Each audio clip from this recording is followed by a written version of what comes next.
Hi there. Welcome to Healing Childhood Trauma.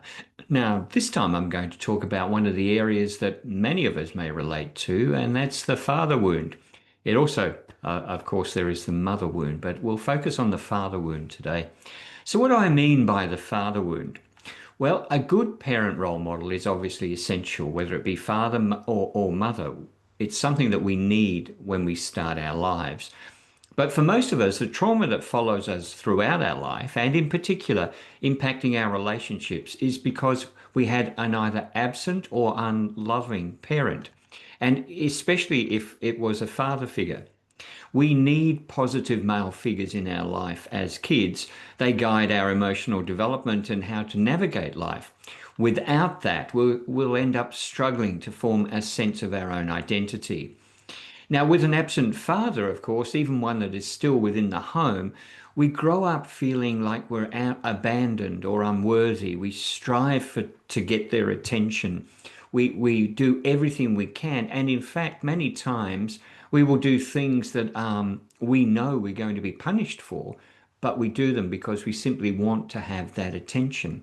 I remember when I was a kid that if my father ever played a game with us, I was incredibly excited because it was very unusual. And when he left, I had this really deep feeling of disappointment and sadness. And I didn't understand what that was all about. But now I have obviously a better picture of why I felt like that. That's how we need our father figure in our lives. Now, we often also sadly blame ourselves for our father's neglect or absence, even though we have no control over it. But we feel that it's our fault. So it comes back to us creating this false persona and all of a sudden this different personality. And of course, that's what leads into our adult life. The biggest problem we will have in adulthood is our difficulty to form relationships because of the trauma that we've suffered as the child. We live with a constant feeling of sadness. It's an underlying feeling, but it's generally always there, even as adults. Now, for example, you may never have felt your father's arm around your shoulders, or he said that he was proud of you. That will leave you with a life of desperately trying to get them to say they are proud or they love you, even if your father isn't still alive. That's how bad it is. You know that you would love to have heard those words. And it, of course, means that you struggle to get them to say that and you struggle within yourself. You feel bad within yourself.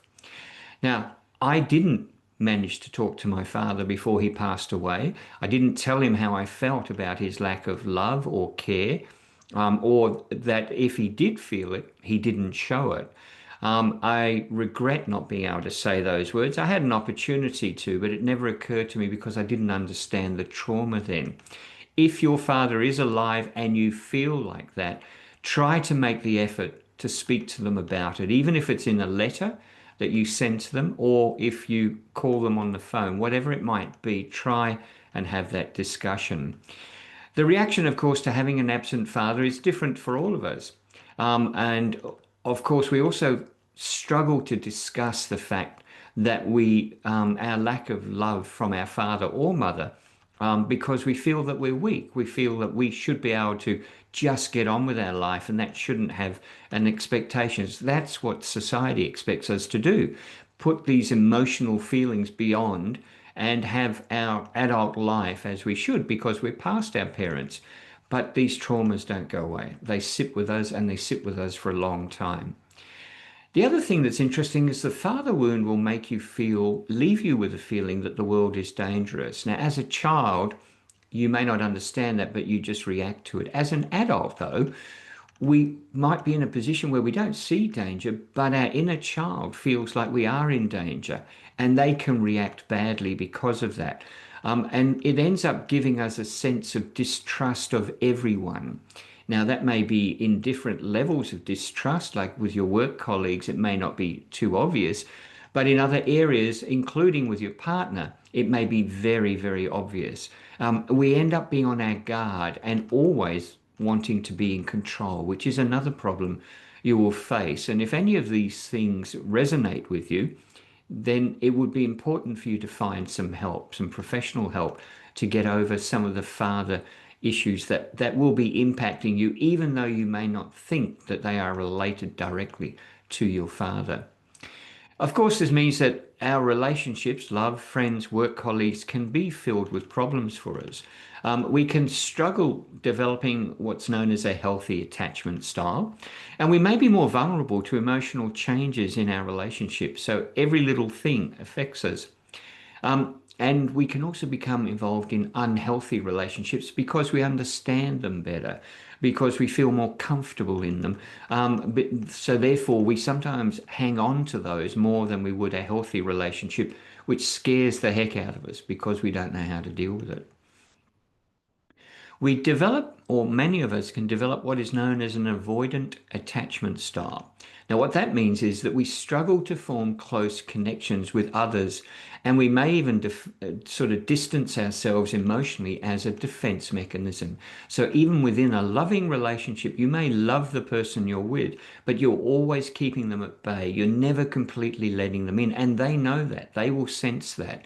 This also happens with your friends and can happen with your children, where they feel that they're not completely connected. You can go to a party and be with your friends, but feel that you don't belong. This is one of the attachment styles I had, but unfortunately, as I've said before, childhood trauma is very complex. So you can have several attachment styles when it comes to relationships all happening at the same time. I mean, I felt like an outsider for most of my life, even when I was around friends. The feeling was so strong that it's what ended my marriage. I said to my wife that one day that I really, and this is after some time thinking about this, that I didn't belong in the marriage. I didn't feel like I belonged. And she looked at me like I was going crazy, like I was stupid. And I was, because I didn't understand what was going on, but that's how I'd felt for some time. So I ended up packing up and leaving. Now, I realize it must have sounded ridiculous to her, but to me, it made complete sense. It's how deeply the father wound affects us and carries through into adulthood. It also made me a poor parent. I believe that obviously when I left, my children were young, and I know this caused them hurt and pain, but also I don't believe as a parent I was ideal because I was never as fully connected as I should have been. We learn from childhood experience, which for me was one of neglect and abandonment, but we can replicate that with our own children. So it's something to be aware of.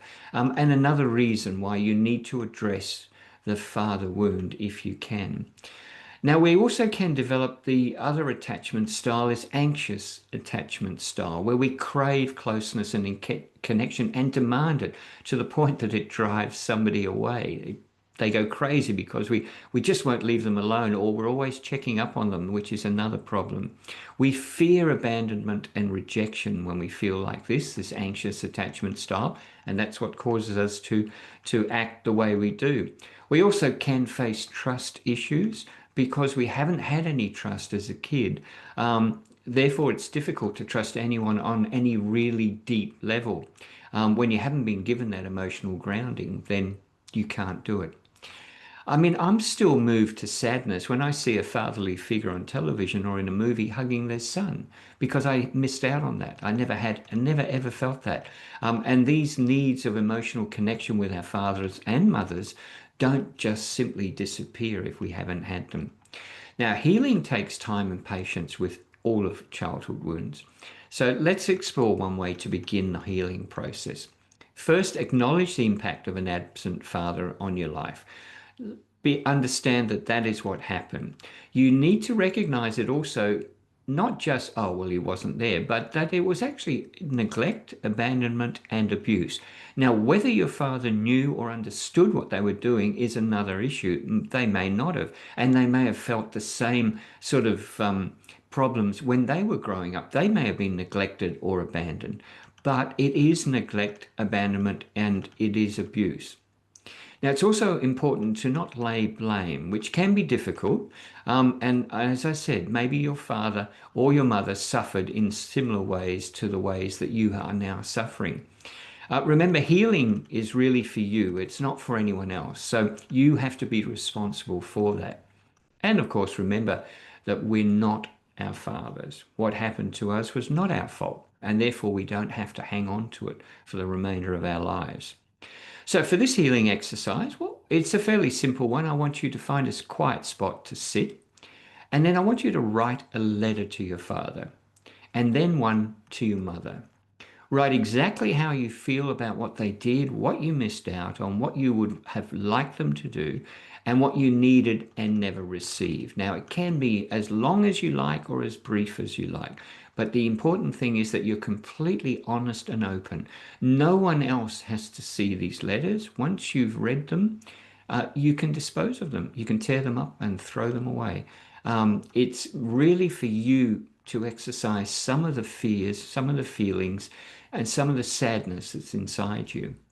So, just as an example, short excerpts from mine went like this. Dad, I needed your protection. I wanted you to love me and hold me when I was sad. I ached for you to tell me that you were proud of me. Instead, you beat me, or worse, ignored me.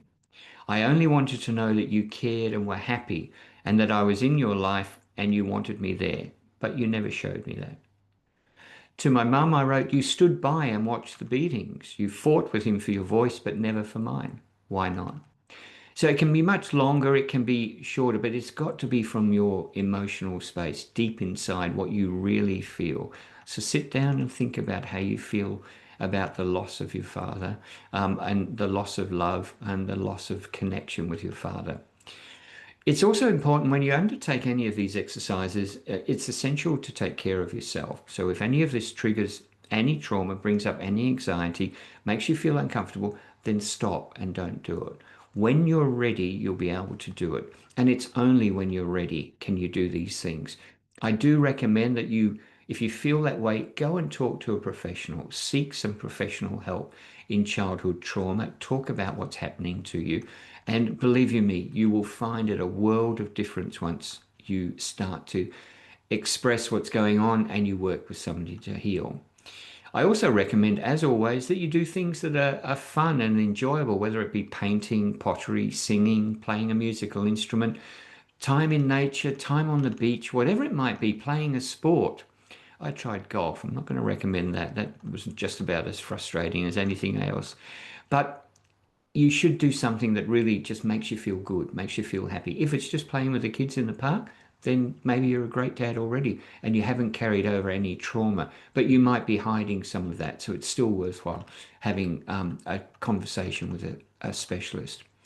Now, if you'd like to find out more about my work in hypnotherapy, then check out my website, grahamrobinsonwellness.com. The books I've released are Shattered Innocence, Healing the Invisible Wounds of Childhood Trauma, and also Pain, Loss and Desire. These are available on Amazon. Now, next time we're going to talk about people pleasing, why we do it, and how damaging it can be to our everyday reactions.